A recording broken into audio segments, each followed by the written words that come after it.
Boom. Okay, so welcome to another episode of Accountants are Sexy Change My Mind.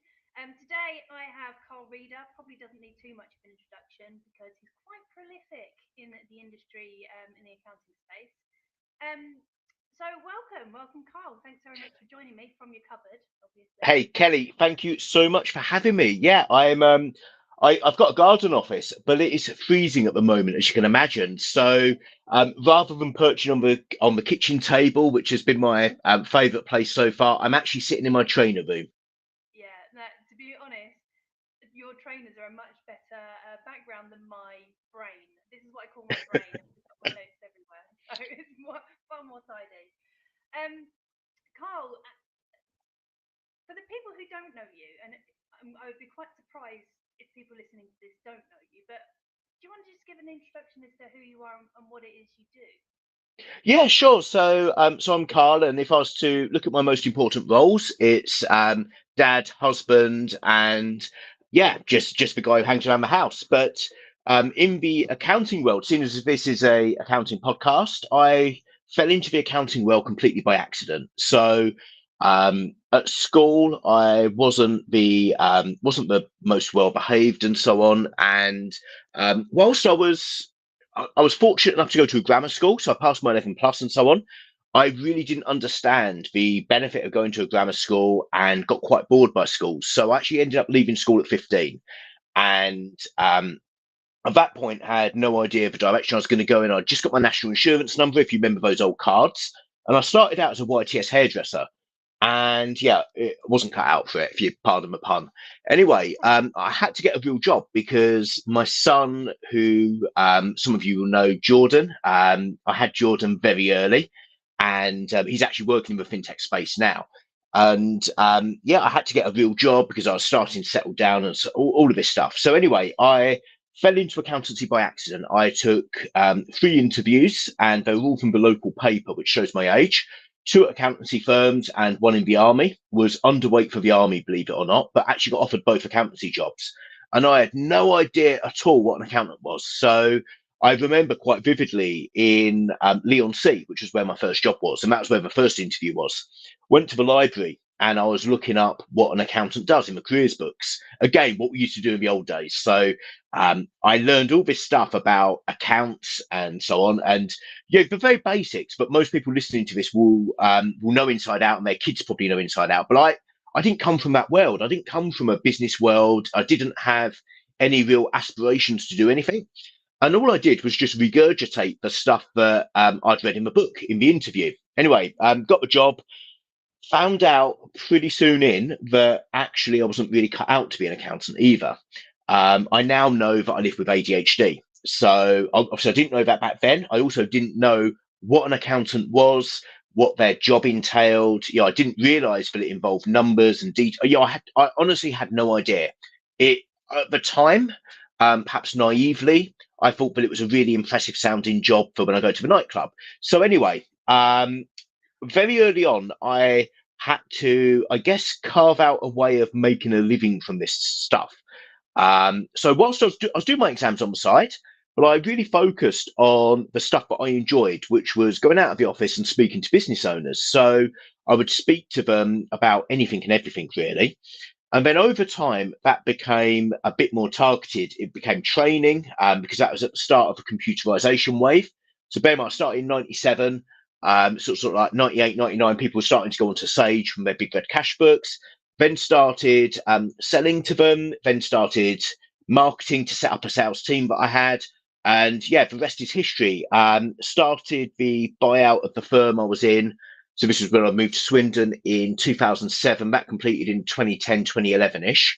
And from that point on was, I guess, the task of, because I weren't on the tools. I've not been on the tools since about 2005.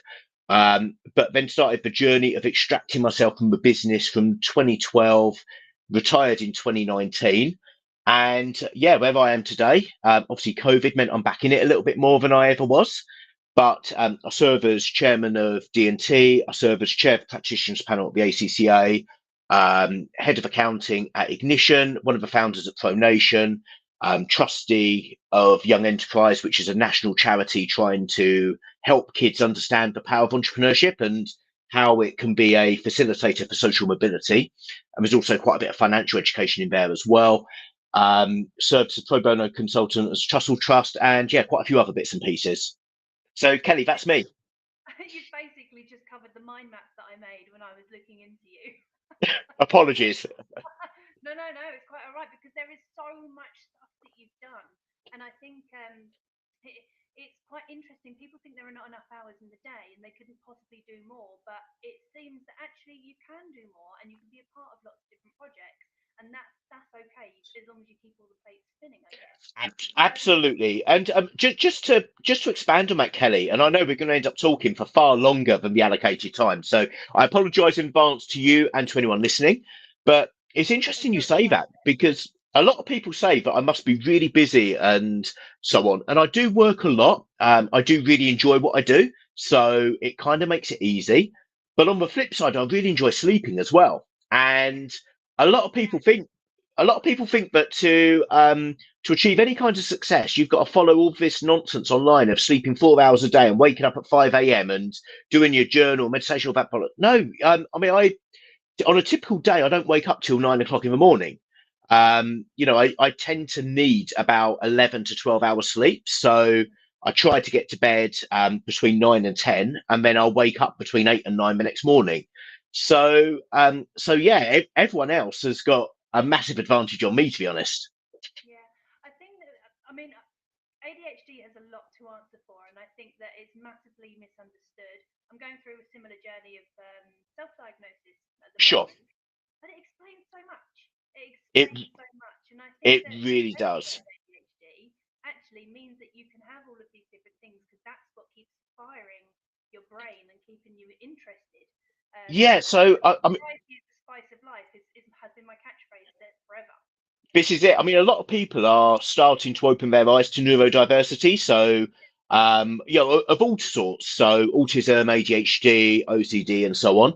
I was diagnosed with ADHD, and I'm going to say badly diagnosed. So, what I mean by that was my GP diagnosed me. They're not actually supposed to. It's supposed to be a referral to a psychiatrist. But I got diagnosed by the GP, so not a psychiatrist, when I was 28, 29. And then the GP said, "Do you want some antidepressants?" And it's like that just summarizes the misunderstanding that there Yeah, once was about neurodiversity. But yeah, yeah, it does open your eyes to so much. And I've recently gone through the psychiatrist route to get medicated for various reasons. And yeah, it's a superpower, but I think that rather than talking about the generic superpower, I think one of the things that I would say is that there's a number of weaknesses with the ADHD mind as well. But I think that one of the things I did that's allowed me to do more was that I focused on what I was really bad at. So I'm really bad at admin, hence being a little bit late on this. I'm really bad at email management. I'm really bad at keeping myself organized. I'm really bad at, I mean, like back when I used to work in an office on the tools, everyone used to laugh that I'd walk out the door and then come back in to get my keys. And then I'd walk out again, then come back in to get my wallet. And honestly, it would be like every single night I would forget the same things. And then I'd make a conscious effort to take out my keys and my wallet, but then I'd forget something else really important and have to go in. And what I've had to do throughout my career, I guess, is be a bit selfish and create those guardrails around me so that I've got a support network either in my teams at home or wherever, so that I don't suffer from the negative sides as much as I might do if I was left on my own. Kelly, if I was left on my own, I wouldn't eat, I wouldn't drink, I'd probably, I'd just be left there. But at home, yeah, we only really noticed it with Junior. So my youngest son, Junior, is non-verbal autistic, but is now on the pathway for ADHD as well. And it was when I noticed the way he behaves and the impact that has on my family that I realised that actually I've got to get myself medicated because they ain't going to put up with me much longer. yeah. No, that's fair. I think from my perspective, talking about ADHD with my partner was like, "Well, if you get diagnosed, they'll put you on medication and it'll be awful." And and I was like, because he doesn't think I'm broken, which I'm not, obviously. But ADHD doesn't have to be like that, and it shows up in different people in different ways. Some Completely. people And a lot of are people, over organized because I have to. Because if I don't Abs- over-organise, I don't know what the hell's going on. Absolutely. And I know we're not, I know this, the whole subject of this isn't about ADHD, but to cap off a couple of myths that might be relevant to the audience. So, first of all, accountants can be ADHD. I mean, I'm not a natural accountant, but I know some natural accountants that are ADHD, and they found their own coping mechanisms, as you've said, through being overly organized and so on. Another one is that you can't focus on things. And there's a really strange aspect to ADHD known as hyperfocus. Yeah. So, that's what powered me through my books, for example. It was the hyperfocus, but I've just got to get this done. Obviously, the downside of hyperfocus is you get really obsessed by something and then you just drop it like a hot potato. And when it doesn't drive you anymore, it's just not there. So there's been a load of projects that have been like 95% there and I've just not finished off because I've just lost the love for it. And it might be an entirely rational project to complete, but you've got to be in the right frame of mind for it. So yeah, that's a couple of points around ADHD for anyone who's listening who employs anyone neurodiverse, just to bear in mind. Yeah, I've recently held an uprising, or what I called the uprising, and it helped people. It provided talks on different topics. One of them was neurodiversity. So neurodiversity shows up in your clients, it shows up in your workforce, it shows up in your leadership team. If you understand it, then actually we can make this world a better, easier place to communicate. Massively, I'm going to massively move you agree. on. I'm going to move you on, Carl. So D&T accountants. That's your kind of baby in the accounting world. That's super niched into franchising, isn't it? Is that right? Yeah, it is. So, to give some background, I joined How D&T in long have you been there? 2002. Yeah, so I joined D&T 2002 and joined as quite a junior person. So I was AAT qualified at the time. And what I really enjoyed about the interview at D&T was that during the interview we were talking on the same language. I was quite open. I said, look, guys, I'm not going to do sets of accounts and so on, but I love speaking to people. I love learning about businesses. I love asking the stupid questions. So I was kind of given the opportunity as kind of like a very junior team member. I was the least qualified at the time, and we had about 8 staff members. Like I was the eighth when I joined. Um, I had the opportunity to speak to a load of businesses, and the journey into niching actually started at that point, but not with franchising. So we started with martial arts schools, and what happened was that the one of the partners at the time, so before the buyout, was a martial artist himself. He was a black belt kickboxer, and he had helped his instructor get out of VAT. So he had a handful of referrals, passed it over to me, and then I built that from a small handful of clients, maybe 10 or 20, up to 250 across the country. And in that process, whilst it was a very hyper focused niche, so most people wouldn't even imagine that there's such a thing as a professional martial arts school, let alone there's probably about 1,000 in the country now. At the time, there was about 600. But what I did was I managed to get about a third of that market just by going out, speaking to them, and talking to them in their language. And then, I mean, I'm more than happy to go into more detail sort of down the line on that. But then from there, one of them looked to franchise. I turned up to franchising events, and then that's where D&T sort of really scaled up. Was the work we did with franchise networks, who began in the beginning were martial arts schools, but now we look after loads of household names. So if you walk down a high street, you'll probably see a few of our clients. We'd have probably funded a few of the shops you've seen. Things from gyms to shops to restaurants and fast food, all of that stuff we've got involved in. Mm. So what is it about the franchise model that's appealing and so beneficial for you guys? Yeah, so for me, I mean, I'm really passionate about franchising. I wrote a book about it, but I'm actually I'm going to answer that in a few different ways, if you don't mind, Kelly. So, what's attractive about franchising is that it's an amazing way for people to start their own business if they don't see themselves as a natural entrepreneur. And in fact, a franchisee has to be quite a strange character because they have to be more motivated than an employee, but less entrepreneurial than an entrepreneur, but still have aspects from both sides. They've got to be compliant to systems and follow manuals and processes. And the last thing you'd want is a McDonald's franchisee to decide that they're going to start selling spanners with every Big Mac because they have a load of tradesmen coming in. So it's a really strange balance, but they can't sit back and just expect stuff to happen. They need to have that drive that a business owner does. But on the whole, when it's done properly and a franchise has been invested in well by franchisor, it's the cost of a franchise is more than outweighed by the benefits you get in theory, because you've got somebody who's been there, seen it, and done it. What we did and where the attractiveness to franchising for us as a business was that that's all well and good, but actually there's magic in that relationship between franchisor and franchisee that hasn't been crystallized. And what I mean by that was that franchisor would take on franchisees, but then support, in inverted commas, would be a checklist process. So I'd come out to you, Kelly. Let's say you're the I don't know, you're the Pirates franchisee for, I don't know, where do you live? Well, I've been a pilot franchisee. It wasn't the best Oh experience. no, Pirate. Oh, pirate. Yes. So to mix in with your brand, where are you based, Kelly? Milton Keynes.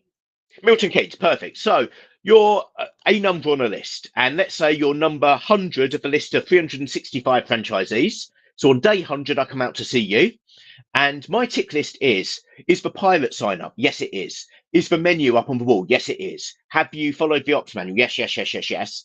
And if there's a problem, it's a reprimand. Now, that's good for maintaining brand consistency and managing a national chain, but it doesn't really help franchisees drive performance. And for me, the power of franchising was that there's 100 other businesses like you. So actually, with the data of what's going on in each and every franchisee's business, in theory, you should be able to identify the levers of what makes it work and then bring it to the greater good. So that was kind of the vision of what we had, was network accounting for transparency, consistency, and driving best practice. Over time, we realized that actually, whilst I'm clearly passionate about this idea and the team are passionate about it, and those who get it, not everyone gets it because they've not done it. And a franchisor might say, well, an accountant's an accountant, and I let my franchisees choose their own accountant. There's a load of reasons for that. So we've had to build out other areas to our offering, which has taken us away from being a pure accountancy firm and more into being a holistic franchise management firm, I would say. So I wouldn't say advisors, because that's a load of nonsense. Listen, if you're an accountant saying we now do advisory and isn't that great, that means you're just doing the stuff you should have bloody been doing before, and you're now telling people about it. Okay, because advisory. A lot of people still don't know what advisory even means. Exactly. And a lot of people think advisory is preparing cash flow forecasts and talking about gross margins. So, no, that's not advisory. That's doing the stuff that you do. That's the bread and butter. So we had to look at expanding our business. And when I say we had to become a more holistic franchise management solution, we had to look at a way of capturing the imagination of franchisees at the outset and capturing what was going on in their heads. And then we had to look at a way of bringing this all together. So how do we do the capturing the imagination and so on? We started to offer business planning and funding. And again, this isn't just a bit of software where we're selling a few loans as a third party and just passing it on. We've actually got a team. So we've got a team of 4 or 5 people whose sole job is to secure asset funding or debt finance for franchisees. We produce their business plans and so on. And the beauty of that is, yes, it's another revenue stream, but we're actually potentially even looking at making it a loss leader and giving it away at some point, because it captures the goals and the aspirations of a franchisee. So when you're just looking at results, you've not really got much to offer advice on. But when you've got what they wanted to achieve, what their activity is, and what they have achieved, is then really easy to piece it together and say, well, you wanted to do this, your activity level was down here, and somehow you managed to get here. And you can then join the dots together and use that data to map out what they should and shouldn't have done. Combined with the best practice across the whole network and so on, it opens up so many opportunities. So we've built, and I promise I will stop going on about franchising in a moment. We built some proprietary software which actually allows us to have an oversight, and for franchisor to have an oversight. The roadmap for that is quite unique in where it goes with franchisees. I'm not going to share it all publicly right now for obvious reasons, but we to give you a bit of a taste of some of the stuff we're looking at. We're looking at things like bulk buying deals for franchisors. So you being the accounting pilots franchisee for Milton Keynes can benefit from the fact that there's 300 franchisees, and rather than you taking your contract from Vodafone directly, as most franchisees do, whether it's McDonald's or a startup franchise, we will actually be able to look at negotiating corporate rates with substantiated data. We obviously work very closely with the banks at the moment at sort of director level in their franchising teams. We'll be able to provide them with actual whole of market results rather than just what they see in their exposure, so that they can be more intelligent pricing on debt and so on. We're looking at how we can bring in other data points across the network as well, so that rather than just focusing on activity and results, we can look sort of far more holistically at how that's all working. There's so much stuff around this, but actually the accountancy is kind of a byproduct, and yeah, we'll see where that ends up. Longer term, that might just be automated, but we're ultimately going to be a virtual franchise management solution. I think the evolution of it's really interesting. Do you think? I mean, and that's one of the benefits of niching. When you niche, you can really get involved and support an industry and grow and Yes, just change into what they need when they need it, and that's one of the benefits. Do you think that accountants today, because niching is like rammed down their throats, do they need to niche, yes. or do they, or could they have a more broader perspective? No, they absolutely need to niche. And I'm going to just clarify that comment. And when we say niching, I think people think about the martial arts schools example. But the reality for many of the listeners is they won't think of a martial arts school example. They'll take a Me Too approach because many accountants aren't particularly imaginative. So when a training provider says, here's a course on how to deal with academies or agriculture or lawyers, they then think, well, I'm going to be a niche of that. And it's a really crowded market. It's really crowded. So for me, niching is important, but again, from a couple of aspects. First of all, a niche doesn't have to be an industry. It can be niching in terms of the services that you offer. So you could be a niche R&D tax advisor, for example. We've all seen them. It could be that it could be argued, but we were previously niche private tuition VAT experts rather than martial arts schools or any particular. So that's the first thing. It doesn't need to be an industry. Secondly, it doesn't even need to be a service line. It could feasibly be a kind of person you want to work with. And actually, this comes back to marketing 101, which is that you should create the avatar of your ideal customer. Now, it doesn't mean that when you create your avatar and you've decided that you want to work with 29-year-old males who like, I don't know, name a band, Kelly. I'm totally out of touch with music. Foo Fighters? Who like Foo Fighters and they eat in this restaurant and so on. That doesn't mean that that's the only person you target. But what it means is that both your messaging and your delivery are targeted at that person. And then people like them are likely to buy your services and benefit from it more than somebody else. And it's so I think there's a real importance in having that clarity of who your market is, which is ultimately niching. And we need to remember a couple of things here. So first things first, the biggest businesses in the UK, in the world, niche. Yeah. Okay.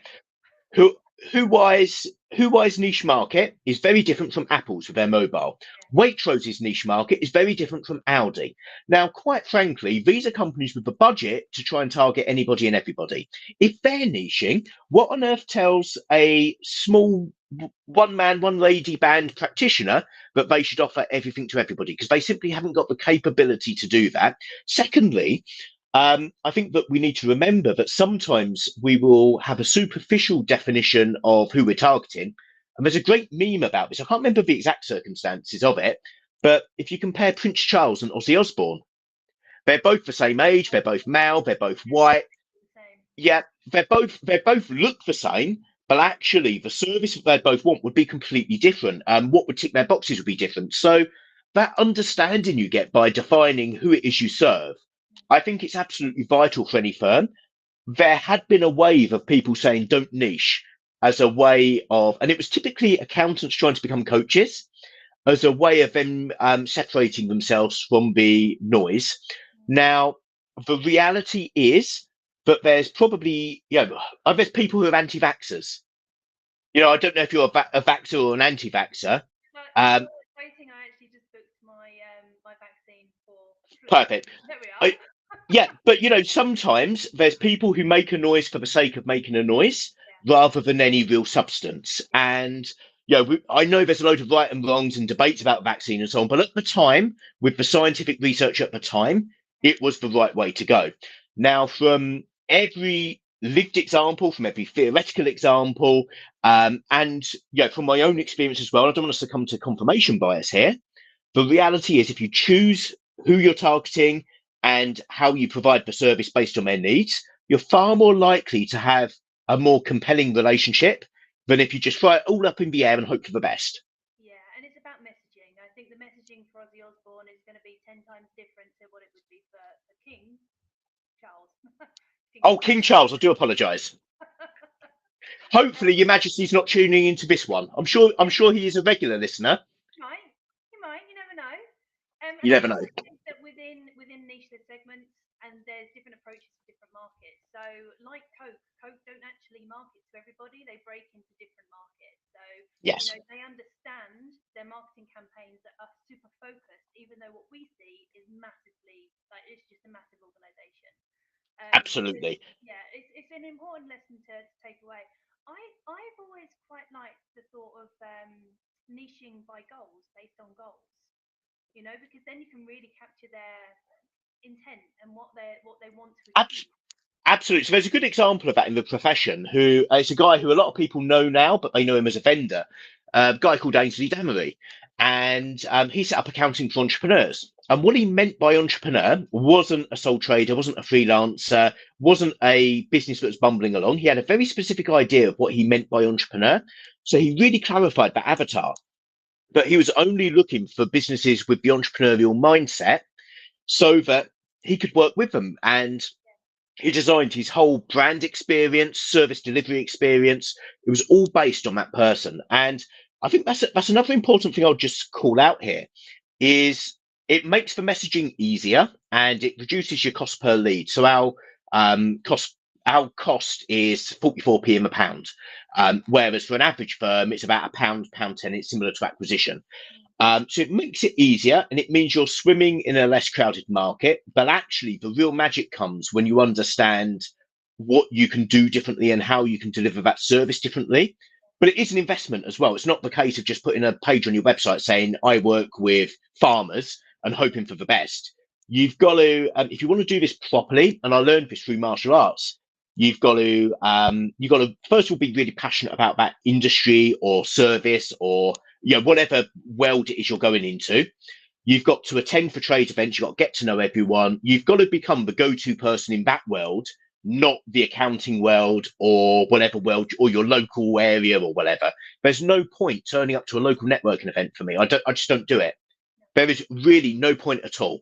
But martial arts. I set up the British Taekwondo Council. Also, the federated body for the British Taekwondo Council and British Taekwondo Control Board, in case they're listening. So I set up a federated body for Olympic funding. I was on the Martial Arts Standards Agency board. Built really strong connections with the uniform sellers and the direct debit collection agencies and so on. And what it does is it positions you as rather than just another accountant, i.e., you're a bean counter, you get accounts done, you get tax returns done, and you're only measured then on price, on turnaround time, on parking, on how good your coffee is, and so on. It positions you as a trusted person in that world. And the conversations you have will be far more around the business of doing that business rather than the finances of doing that business. And you'll get to know things. So if you drive up to a martial arts school, having, with that knowledge, once you've got the knowledge, you'll then realize that you know what the average demographics of the area is, how many students they can fit in with the square footage and so on. Stuff that you just know instinctively. And we've just done the same in franchising as well. Basically, we've got involved in the governance. We're first port of call for anyone international coming into the UK. I should really be an employment agent because I tend to place a lot of staff members where they move between franchises, and becoming integral to whatever market is you're going into. That then just makes it the no-brainer that you're the one that gets recommended, and that's what then makes the messaging easy and cuts the cost. Yeah, absolutely. It's become part of the fabric of it, and that's what I have been trying to do with the accounting space over the past 2 years. Just become part of the fabric. Just be there for people when they need to. That's it. The challenge many accountants have with that, though, Kelly, is unfortunately they tend to look at the return on investment as an immediate return on investment. Mm. So franchising has probably cost us about £3 million, and a lot of that was front loaded, in sacrificed profits and so on, and also the return was very long burn. It's paying for itself now, Yeah. but if we had just put a page on our website to say we're franchise experts and maybe attended one or two events and hoped for the best, we wouldn't be having this conversation now.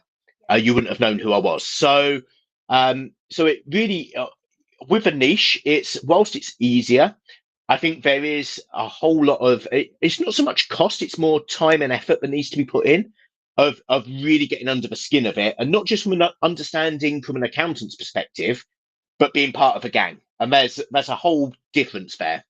Yeah. And to be honest, the accounting space is the best gang I think I've ever hung out in. Bless you. So what was this thing? It was what did you? There was a big load of posts that went out the other week. Said three heads are better than one. Is that the thing Yes. that you gave away? Yes. So that's now started. Around this, but it's launched. So do you want to tell us about it? Yeah, of course. So that's ProNation, and ProNation is a community for accountants. It's not really coaching. I wouldn't want to put it down as coaching because none of us are business coaches. But it's a community with group calls. It's effectively a mastermind, a quasi non-exec board. It's a support network, so on. So however you want to dress it up, it's a group of accountants who get together. We've got about 35 on board. You've got no fake numbers here, don't you worry. I'm not suggesting that there's fake numbers in the industry, but we've not done any of that nonsense of trying to big ourselves up. We've got about 35 members, and what we are doing with it is we're trying to change the conversation in the profession rather than the confirmation bias led how to. There's more than enough people who are saying this worked for me, so it will work for you, and this is how you do it. My belief is that actually there's with a lot of things, there's a number of opinions and a number of different ways of cracking any particular nut. So pricing, for example, there's a lot of pricing psychology about pricing your services with three options. There's also, there's certain people who suggest menu pricing, some who suggest value pricing, some who suggest timesheets, some who are rapidly anti-timesheets. There's all of these voices. And the risk as a practitioner is if you go with one coach who's only got their experience of their business, you get their you get their model. And that's okay if you've got the same aspirations as the coach, the same confidence and charisma as the coach, and the same work ethic as the coach. But the reality is that everybody's different, and people have an appeal for different ways of doing things based on their own drivers. Not everybody wants to be a millionaire. Not everybody wants to retire to Bali. Not everybody wants to do this, that, and the other. So what we wanted to do was to actually get three of us who've all done it, have all built multi-million firms, to sit around and open up the conversation around the why more than the how, because then we believe the how will actually happen. So, a great example is staffing. We use offshoring. So, no, we use outsourcing now. Will uses offshoring. We've used offshoring in the past. Lucy's completely onshore. And we would have an open conversation about the pros and cons of each. So rather than getting a guru who's potentially got a commission deal with an outsourcer saying you must do this, we're just going to say, look, guys, this is what worked for me. This is what worked for Will. This is what worked for Lucy. Now the community is made up of sole pracs right the way through to top 100 firms. We've broke them into two so that we've got two very clear profiles.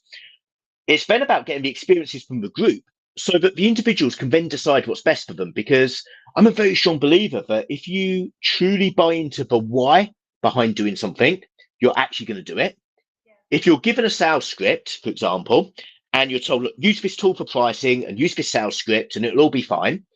The reality is I will hide behind a screen when speaking to you and go, yeah, your fees are, I'll look like a Specsavers processor. Do you want your yellow tint on these lenses? Do you want bifocals? Okay, so the price is X.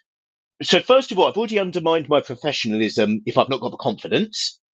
And then secondly, I will say, so the computer said X, but we can discount that a little bit because I will have the nerves and I won't really understand why, the why and truly buy into it. It might be, if I was in that position, I might be better as a subscription business or as somebody who just has three tiers across their firm or somebody who uses the best pricing tool in the world, which is that computer between your two ears. Whatever it is, it's really important that the same one that I use because I'm not an accountant. yeah it all comes back to the end user, the end beneficiary of these services, understanding why they want to do something, and then being passionate about implementing. It's we've come to the end of our time, and I know that you have to dip up in a minute. So I'm going to move on quickly because I have one final question for you, and I Sure. think you're going to give a lovely answer. So, what's the sexiest thing about accountants? That's a really hard question to answer because, look, Kelly, I'm going to perhaps be controversial here. Um, Most accountants aren't sexy. And I know that your podcast is titled Accountants Are Sexy, Change My Mind, right? I will change your mind. Go to your high street in Milton Keynes, knock on the door of every single firm of accountants. I guarantee you they will not be sexy. They will not look sexy. They will not talk in a sexy way. They will not deliver their service in a sexy way. So, first of all, let's just say that most of the profession, whilst we shouldn't knock them, most of the profession have got some way to go before they're reaching the sexy product design of Apple, or the sexy innovation of Tesla, or the sexy service of Amazon or Google. Okay. So I think we just need to temper expectations on that first of all. But how but how could accountants be sexy in terms of their service delivery, what they do, and for the greater good? For me, I think that those accountants who've got empathy for their clients, who have the conversations, who have the soft skills, and who know where the future of accountancy truly lies. Hint, it's not in a package that you buy off of somebody and sell it on for 15 quid. It's not a new bit of software, it's not a new tool. That's not it at all. Because these guys are probably going to go for a good proportion of the small businesses directly. That's obvious. So it's not that. It's not about being a product reseller because no one likes a salesperson. What makes you sexy is the relationships you have with your clients and the ability to be that trusted advisor that accountants have always been deemed to be. Now, what does that sexy accountant look like in the future? Well, I think we need to look at the recent trend of AI. And I'm sure that at the point of recording, this might be old news by the time it goes live, but there's the social media wave of everybody doing their AI avatars. And you take a selfie, and then a software app on your phone changes it into an AI avatar, and it's gobsmacking. But let's look, Like Gollum. yeah. So let's look at that from a wider perspective. AI is permeating throughout our lives. If we speak to a company on their website, we're probably dealing with AI at the moment. If it's a big company, when you go on social media, you're almost certainly reading a few posts from AI bots. If you are reading a blog, there's a good chance that that could have been written by AI. There's even business coaching from AI. Any process that is formulaic and can be cold in delivery at the moment can be delivered by AI. Now, even in the States, I understand that Google is or was trialing a phone answering services for businesses rated on Google Places, but you phoned them up and it was AI answering the phone and going through the typical questions. So there's even a human voice on the phone. The one thing that is going to give accountants that sexy title, if we want to call it that, for me, the one thing that's going to keep them in a job in a few years is going to be the touch of a handshake. It's going to be seeing the whites of the eyes. It's going to be the warmth of the empathy.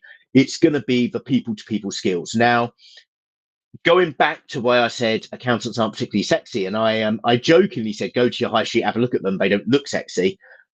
They also, unfortunately, often don't act in that way either. They don't act in the way that the future business owner is going to see a benefit to retain them over and above just dealing with the automation. So technical knowledge is great. Being able to file accounts quickly is great. Being able to use all of these tools is great. A step up from that is being an effective translator. and translating the jargon from this into plain English, being an effective trainer. So moving a bit more into personal skills. But even so, that's likely to be automated fairly soon anyway. Really, where the strength of accountants and where they really can fulfill that potential, call it sexy, call it employed, call it what you like in between those two. It's going to be their ability to create human relationships, maintain those relationships, make their clients feel absolutely loved, and allow their clients to sleep at night. Yeah. Well, I think you're actually spot on. The sexy thing about accountants is the impact that they have on other people's lives, and Yeah, they miss it. They just can't see it because they're stuck in process. But you are having a massive impact on people's lives, and you shouldn't forget that. absolutely. But don't forget, you can only be sexy face to face. Okay. So to use that analogy, I've no idea because I've never dabbled with this stuff, but I imagine it's not too good. Doing what all the kids do on Snapchat, and so that's probably no fun in reality. And if your height, the pandemic was great in some respects, but it got us to adopt technology. But there's also a potential for accountants, given that many are introverted by nature, and given the time pressures we all face, to hide behind the video calls and the keyboards and the text messages and so on. AI is going to be able to do that stuff soon. So actually, as I said, it's the touch of a handshake. It's the warmth of the empathy that you deliver when you're with a client. That's going to be what makes the difference. Yeah, absolutely. And for anyone that is interested in the AI side of this, then head over to the podcast from Marie, because she's the AI specialist and she'll go into it in a bit more detail. But I think once again, Carl, you've been absolutely spot on. I really appreciate you coming on and spending the time with us today. And I'm going to link to your LinkedIn profile. Is that the best place to get hold of you? Yeah, that's absolutely fine. So I'm fairly visible on socials. Just find the verified Carl Reader account on all platforms. So fairly easy to find, but LinkedIn's a good place to start. Although, don't send me a LinkedIn message because, like everybody else, I get swamped with spam. So I apologize if I don't reply. Other platforms are probably a little bit easier to contact me on. Okay. Well, I will link to a couple of them, but you've been an absolute joy. So thanks ever so much for coming on to Sexy Change My Mind. Thank you, Kelly. Thanks, everyone.